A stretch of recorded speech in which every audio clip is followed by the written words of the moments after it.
ጌታ ኢየሱስ ከዚህ በኋላ የአይሁድ በዓል ነበረ። ኢየሱስም ወደ ኢየሩሳሌም መጣ። በኢየሩሳሌምም በበጎች በር አጠገብ በዕብራይስጥ ቤተሳይዳ የምትባል አንዲት መጠመቂያ ነበረች። 5 መመላለሻ ነበረባት። በእነዚህም ውስጥ የውሃውን መንቀሳቀስ እየጠበቁ በሽተኞች፣ ዕውሮች፣ አንካሶች፣ ሰውነታቸው የሰለለ ብዙ ሕዝብ ይተኙ ነበር። አንዳንድ ጊዜ የጌታ መልአክ ወደ መጠመቂያይቱ ወርዶ ውሃውን ያናውጥ ነበርና፣ እንግዲህ ከውሃው መናወጥ በኋላ በመጀመሪያ የገባ ማናቸውም ካለበት ደዌ ጤናማ ይሆን ነበር። በዚያም ከ38 ዓመት ጀምሮ የታመመ ሰው ነበር። ኢየሱስም ይህን ሰው ተኝቶ ባየ ጊዜ እስካሁን ብዙ ዘመን እንዲሁ እንደነበር አውቆ ልትድን ትወዳለህን? አለው። ደዌው ጌታ ሆይ በውሃው በተናወጠ ጊዜ በመጠመቂያይቱ ውስጥ የሚያኖረኝ ሰው የለኝም። አያችሁ፣ ለመለመን እንኳን ሰዎች ናቸው አምጥተው ያስቀምጡት። ጌታ መጣና ልትድን ትወዳለህ ሲለው ሰው የለኝም። ኢየሱስ ግን ምን አለ? ክብር ለኢየሱስ ነው። ነገር ግን እኔ ስመጣ ሌላው ቀድሞኝ ይወርዳል ብሎ መለሰ። ኢየሱስም ተነሳና አልጋህን ተሸከምና ሂድ፣ ዛሬ ሰው የለኝም ባልሽበት ነገር ኢየሱስ ሊቀ ካህንሽ እንዲህ ይልሻል፣ በገዛሽ ነገር ላይ ሾኩሽ ይልሻል። አሜን ለሚል ይሆንለታል። ሌላ መዝሙር ለመጀመሪያ ነው በኢትዮጵያ አብያተ ክርስቲያናት ምድር ላይ የዘመሩት ማናለኝ አልልም፣ ማናለኝ አልልም፣ ማናለኝ ነፋሱን፣ ወጀቡን፣ ማዕበሉን፣ ባህሩን ጸጥ አድርጎ እዚህ ያደረሰኝ ጌታ ኢየሱስ አለኝ። አሜን። ኢየሱስ አለኝ። ያንቺ ነገር የተጀመረው በኤርምያስ እንደተጻፈ ያንተ ነገር የተጀመረው በእናት በአባት እንኳን አይደለም። በማህፀን ሳትወለድ ሳትፈጠር መጀመሪያ አወቀህ። ከዛስ በእናት ማህፀን ዲዛይን አድርጎ አስቀመጠሽ። ከዛስ ለራሱ በምልክት አወጣሽ። አጨብጭብና እግዚአብሔር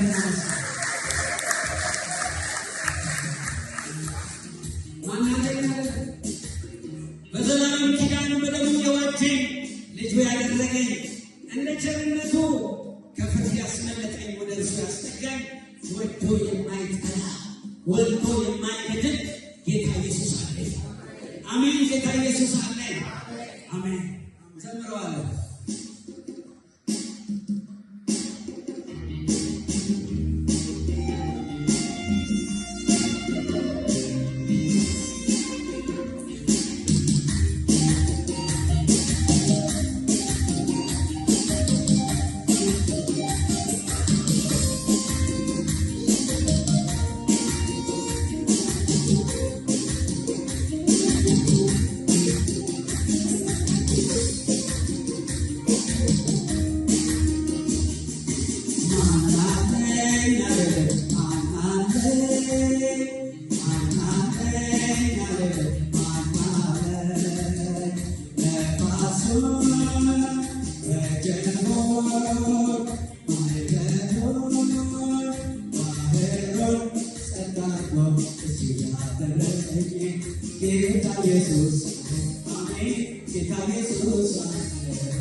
በዘላለም ኪዳን በደሙ የዋጀኝ ልጁ ያደረገኝ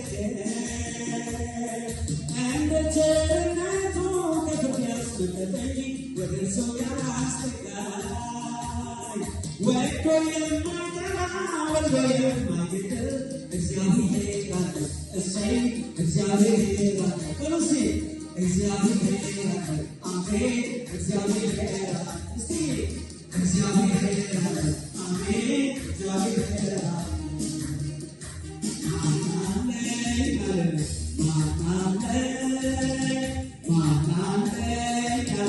ማናለኝ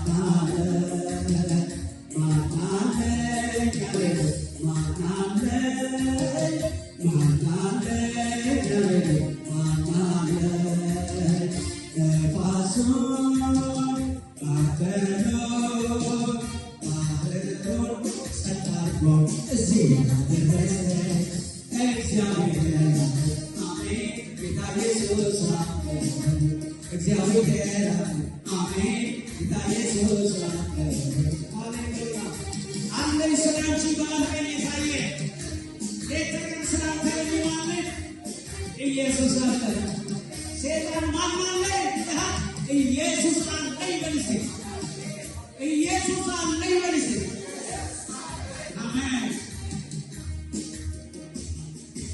የማይታለፉ ዘመናት መታተን ከቅርቡ ያሳለፈ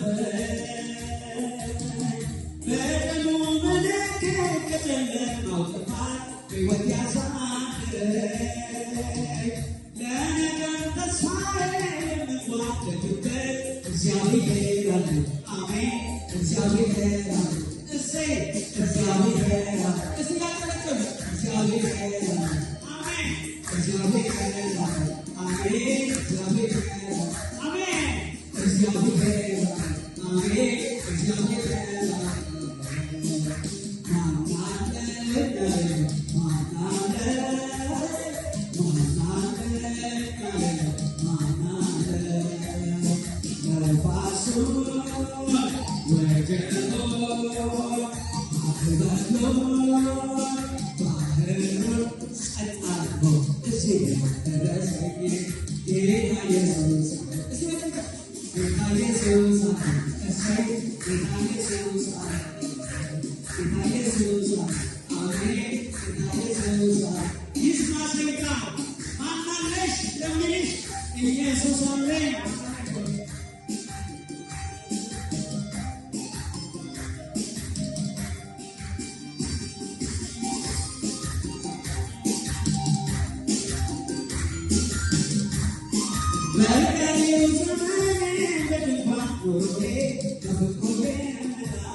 በተለይ የመጨረሻው ቁጥር በጣም ይገርመኛል። የመንፈስ ቅዱስ ቋንቋ መዝሙር የሰው ችሎታ አይደለም፣ የድርሰት ችሎታ አይደለም፣ የዜማ ችሎታ አይደለም። ክብር ለኢየሱስ ይሁን። የመንፈስ ቅዱስ ድርሰት ነው፣ ትንቢት ነው፣ መገለጥ ነው፣ ራእይ ነው። ክብር ለኢየሱስ ይሁን።